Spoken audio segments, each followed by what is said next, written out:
بسم اللہ الرحمن الرحیم۔ السلام علیکم، میں ہوں کرامت مغل اور میرے ساتھ ہیں عیسیٰ نقوی۔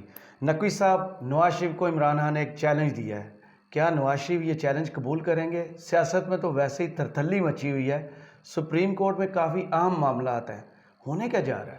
دیکھیں کرامت مغل صاحب، وہ جو کہانیوں کے اختتام پہ آپ پڑھتے ہیں نا کہ اور پھر سب ہنسی خوشی رہنے لگے، مجھے نہیں لگتا کہ جو ڈیولپمنٹس ہو رہی ہیں سپریم کورٹ کے بارے میں جو اندازے لگائے جا رہے ہیں وہ معاملہ نہیں ہونے لگا کہ پھر سب ہنسی خوشی رہنے لگے۔ اچھا، اندازے غلط ثابت ہوں گے، سامان کی پیکنگ کس کس کو شروع کرنا پڑ سکتی ہے، اس کے حوالے سے ذرا دیکھیں گے، کیونکہ دیکھیں سپریم کورٹ کا معاملہ وہاں پر آ گیا ہے جس کو اگر مثال کے طور پر بتایا جائے نا تو وہ مثال ہوتی ہے نا کہ یا تو زمانے سے بغاوت کر دو یا ماں باپ جہاں کہتے ہیں وہاں ہنسی خوشی شادی کر صحیح، سپریم کورٹ کو تالے لگا دو، صحیح، یا پھر آپ اپنا اسٹیبلش کرو ریٹ کو۔ سپریم کورٹ کا معاملہ، سپریم کورٹ کیا کرنے جا رہی ہے، کیا کر سکتی ہے، مذاکرات سے یہ معاملہ کیسے جڑا ہوا ہے، یہ بعد میں بات کرتے ہیں، پہلے آ جاتے ہیں چیلنج پہ۔ صحیح، کیونکہ چیلنج جو ہے وہ بڑا دلچسپ ہے جو نواز شریف صاحب کو ملا ہے۔ عمران خان صاحب نے جو چیلنج دیا ہے نا، یہ چیلنج نہیں ہے، یہ ایک ٹریپ ہے، صحیح، اور میاں صاحب اس ٹریپ میں آنے والے نہیں ہیں۔ میرا نہیں خیال کہ وہ اس ٹریپ میں آئیں گے، کیونکہ دیکھیں یہ چیلنج ہے بھی کس کو، جس کو ہم گزشتہ بڑے عرصے سے یہ سن رہے ہیں، جب سے وہ گئے ہیں نا لندن، ایک بڑی بحث چل رہی ہے کہ وہ لندن کسی خوف کی وجہ سے بیٹھے ہوئے ہیں، اور اس پہ بیانیہ مسلم لیگ نواز کا یہ ہے کہ نہیں، وہ بیمار ہیں، بیماری کی وجہ سے باہر بیٹھے ہوئے ہیں، اور دراصل وہ پاکستان کی تاریخ کے سب سے بہادر لیڈر ہیں ماشاءاللہ۔ اور جو زبان پارک میں عمران خان ہے، وہ جن کے اوپر کریک ڈاؤن ہو رہا ہے، وہ گیدڑ ہیں، وہ بیڈ کے نیچے چھپے ہوئے ہیں، اور جو بہادر لیڈر ہے وہ نواز شریف ہے کہ زندگی جینی ہے تو نواز شریف کی طرح 25 جیو۔ سیڑھیاں اترتے ہیں، ہاں، وہ کہتے ہیں زندگی جینی ہے تو نواز شریف کی طرح جیو، ورنہ سانس تو عمران خان بھی لیتا ہے۔ ماشاءاللہ۔ تو وہ جو چیلنج ہے نا، وہ چیلنج بڑا دلچسپ ہے، اور یہ جڑا ہوا ہے عمران خان کی نواز شریف کی واپسی کے حوالے سے۔ صحیح، اور یہ سارا چل رہا تھا نا، اس تمام وقت کے دوران جناب ڈیٹس دی جاتی تھیں، جاوید لطیف، ایاز صادق سمیت 2021 میں یہ ڈیٹس دینا شروع ہوئے ہیں، رانا ثناء اللہ، یہ سب لوگ کہ جناب ابھی بس میاں صاحب آئے، میاں صاحب پہنچنے والے ہیں، میاں صاحب کی واپسی کے لیے جدوں تیاریاں آن شروع گے ہو گئی۔ لگ پتہ جائے گا۔ ہاں، میاں جدوں آئے گا تو لگ پتہ جائے گا۔ خان صاحب نے جو ان کو چیلنج دیا ہے نا، جی، وہ گزشتہ رات جو انہوں نے اپنی تقریر کی ہے زمان پارک میں، اور بڑے دلچسپ انداز سے دھمکی آمیز چیلنج دیا گیا۔ صحیح، خان صاحب نے کیا کہا وہ کر لیتے ہیں، پھر ہم سپریم کورٹ والے معاملے پہ آتے ہیں۔ خان صاحب نے کہا جناب میں تجویز دینا چاہتا ہوں، اور اچھا سپریم کورٹ کے حوالے سے بھی خان صاحب نے جو گفتگو کی ہے نا، اس میں آپ کو نظر آتا ہے کہ سپریم کورٹ کے بارے میں جو اندازے لگائے جا رہے ہیں نا کہ سفید جھنڈا لہرا دیا، چیف جسٹس جو ہے وہ دباؤ لے گئے، چیف جسٹس نے سرنڈر کر دیا، چیف جسٹس مان گئے ہیں، یہ مذاکرات والے معاملے کو درمیان میں رکھ کے، صحیح، کیونکہ مذاکرات کی ونڈو انہوں نے دی ہے۔ اگر ایسا معاملہ ہوتا نا تو عمران خان صاحب اپنے خطاب میں اور مسلسل پر جو انہوں نے ایک کے بعد ایک جو سپیچز کی ہیں، جو انٹرویوز دیے ہیں، اس میں وہ سپریم کورٹ کو اور چیف جسٹس کو اپریشیٹ نہ کر رہے ہوتے، صحیح، وہ ان سے مطالبہ کر رہے ہوتے کہ نہیں آپ ایسا کریں، آپ ایسا کریں، آپ سے یہ امید ہے، آپ سے یہ امید ہے۔ نہیں، وہ کہتے ہیں سپریم کورٹ پر بہت پریشر پڑا ہوا ہے، جس طرح چیف جسٹس نے آئین کے لیے سٹینڈ دیا ہوا ہے، قوم چیف جسٹس کو سلام پیش کر رہی ہے۔ یہ اچھا پھر آ جاتے ہیں اس معاملے پر جو مسلم لیگ نون اور نواز شریف سے متعلق ہے کہ یہ لوگ این آر او ختم ہونے کے خوف سے الیکشن نہیں کروا رہے، اب یہ کہہ رہے ہیں کہ بجٹ کے بعد الیکشن کروائیں گے۔ بجٹ میں انہوں نے کیا کرنا ہے؟ ملک کا تو دیوالیہ نکال دیا ہے، بجٹ میں کون سا جادو کرنا ہے کہ ملک کے حالات ٹھیک ہو جائیں؟ یہ ایک دھوکہ ہے۔ اگر ملک کی فکر ہے تو الیکشن اناؤنس کر دیں مئی کے پہلے ہفتے میں، پورے ملک میں ایک ہی دن الیکشن ہو جائے گا۔ ان کی نیت یہ ہے کہ پہلے لندن پلان پورا ہو، جس میں نواز شریف کو گارنٹی دی گئی تھی کہ فکر نہ کریں، تحریک انصاف کرش ہو جائے گی، عمران خان کو جیل میں ڈال دیں گے یا دنیا سے ہی فارغ کر دیں گے، اور پھر نواز شریف آئے گا یہاں الیکشن لڑنے کے لیے، اس کے سارے کیسز بھی معاف ہو جائیں گے۔ یہ جھوٹ بول کر بھاگا ہوا ہے پاکستان سے، شہباز شریف نے جھوٹا ایفیڈیوٹ دیا تھا، اس کو بھی نااہل ہونا چاہیے جھوٹے ایفیڈیوٹ پر۔ صحیح، پھر وہ اپنا چیلنج دیتے ہیں اور تجویز کے طور پہ دیتے ہیں، وہ کہتے ہیں کہ جناب میں تجویز دیتا ہوں کہ اگر نواز شریف آ جائے تو مجھے بھی ایگزٹ کنٹرول لسٹ پر ڈال دیں، یعنی کہ ای سی ایل پہ، یعنی عمران خان بھی پاکستان سے باہر نہ جا سکیں، اور اس کو بھی ایگزٹ کنٹرول لسٹ پر ڈال دیں، نواز شریف کو، الیکشن کے بعد بھی ہمیں ای سی ایل پر رکھیں جب تک نئی حکومت نہیں بنتی۔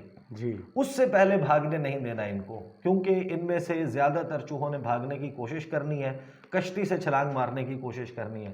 اس چیلنج کے بعد اگر کوئی منصوبہ بندی تھی بھی کہ ہنگامی بنیادوں پر نواز شریف واپس آئیں، ان کو واپس بلایا جائے، نواز شریف صاحب اب یہ کہ ایگزٹ کنٹرول لسٹ پہ ڈال دیا جائے، وہ تو نہیں آنے لگے۔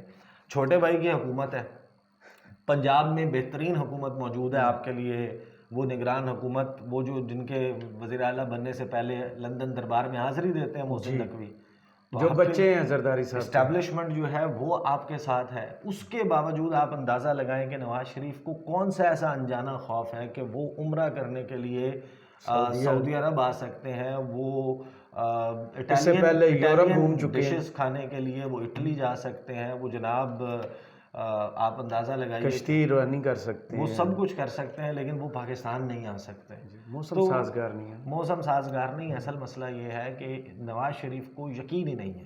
اچھا، نواز شریف کو یہ لگتا ہے کہ جو گیم شہباز شریف اور ان سب نے سیٹ کی ہے یہ انف نہیں ہے، اور وہ واپس آئیں گے اور پھر ان کے لیے راستے جو ہیں وہ ہو سکتا ہے بند کافی ہو حد تک شاید تو پوری ہوگی۔ مریم نواز کا کیس ختم، ضمانت، وزیر خارجہ نے آ کے پاکستان کی اکانومی کو چار چاند لگا دیے ہیں، ان کے کیسز ختم، جداد، ہاں معذرت، خزانہ، اور پھر ان کے لیکن نواز شریف نہیں آنے لگے جب تک عمر عطا بندیال چیف جسٹس ہیں، اس وقت تک وہ واپس نہیں آئیں گے۔ صحیح، ان کو پوری امید یہ ہے کہ ان کو انصاف جو ان کے مطابق انصاف ہے وہ مل سکتا ہے جب chief justice of Pakistan justice قاضی فائز عیسیٰ ہوں گے۔ جی، یہ ہے وہ معاملہ۔ اب سپریم کورٹ آف پاکستان پہ آ جاتے ہیں۔ جو سپریم کورٹ آف پاکستان ہے، دیکھیں ظاہر ہے کہ بہت سارے وہ چل رہے ہیں معاملات، اور اینڈ گیم ابھی کسی کو نہیں پتا، لیکن اینڈ گیم جو ہے نا وہ کسی ایک نہ ایک کے لیے ہیپی اینڈنگ ہے، اور کسی ایک پارٹی کے لیے جو ہے وہ تھوڑی سی ٹریجڈی موویز بھی تو ہوتی ہیں نا جس میں آخر میں ہیرو مر جاتا ہے۔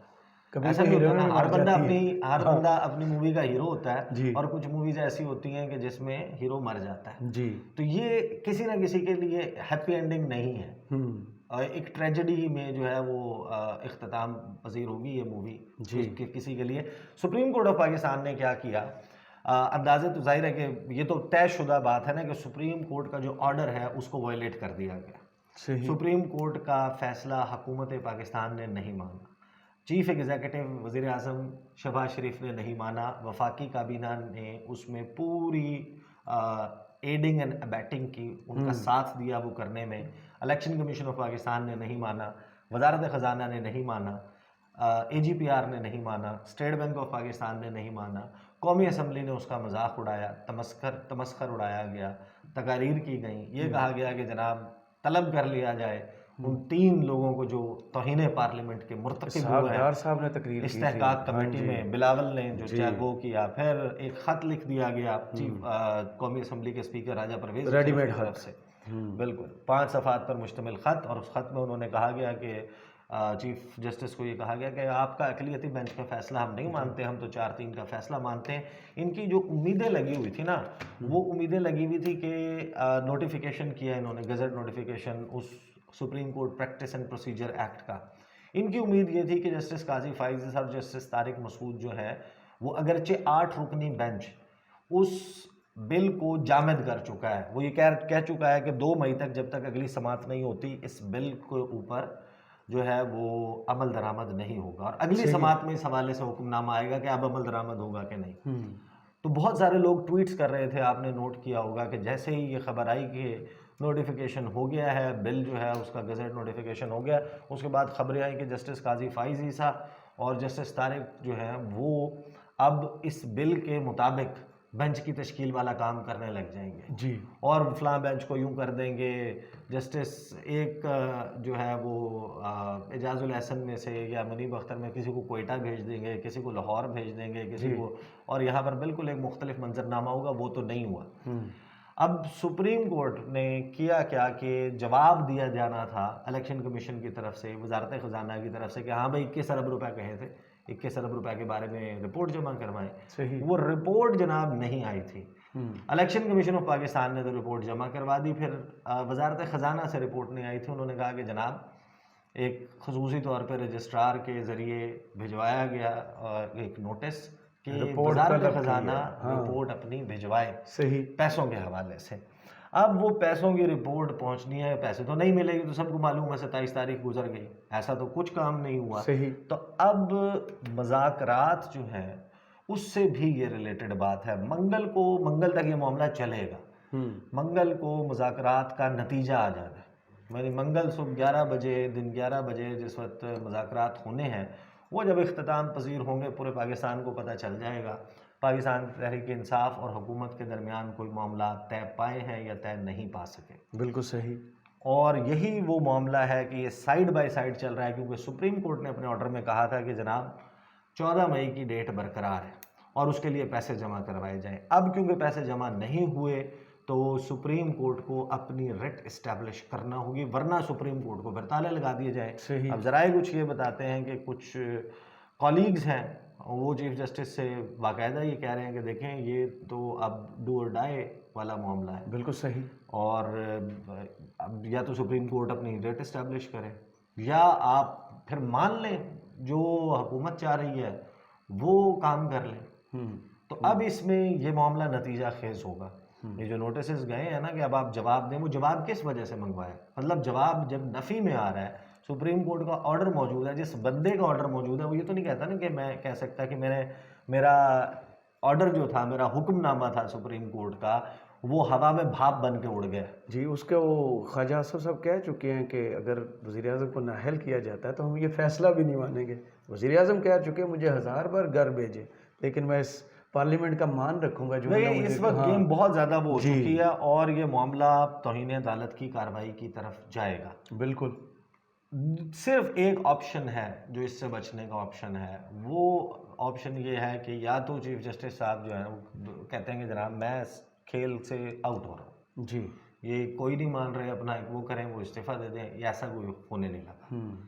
وہ ان کا فیصلہ موجود ہے. سپریم کورٹ کی ریٹ اسٹیبلش کرنی ہے. دوسرے طریقہ یہ ہے کہ مذاکرات میں کوئی مثبت نتیجہ سامنے آ جائے. مثبت نتیجہ سامنے آنے کی صورت میں یہ جو پروسیس ہے 14 مئی والا اور یہ جو پیسے جمع کروانے کا اور اس کے اوپر عمل درآمد نہ ہونے کا جو جواب آیا ہے وہ پھر سائڈ پہ چلا جائے گا. ایک ڈیٹ کے اوپر اتفاق ہو جائے گا.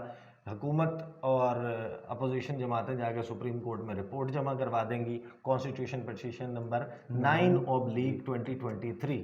ایک عام شہری کی درخواست، شاہ خاور صاحب اس کے بہاف پہ جا کے کہیں گے سپریم کورٹ آف پاکستان کو یہ اتفاق رائے ہو گیا ہے، ملک الیکشن کی طرف جا رہا ہے، سیاسی جماعتوں نے فیصلہ کر لیا ہے کہ فلاں تاریخ کو مئی کی یا فلاں تاریخ کو جون کی، چاہے حکومت کی بات مانی جاتی ہے یا تحریک انصاف کی بات مانی. تحریک انصاف کی بات مانی جاتی ہے تو مئی کی فلاں تاریخ کو اسمبلی تحلیل ہو جائے گی، اور اگر حکومت پریویل کرتی ہے تو بجٹ پیش ہونے کے بعد جون میں اسمبلی تحلیل ہونے کی تاریخ طے پا گئی ہے اور اس کے 90 دن کے اندر انتخابات ہوں گے.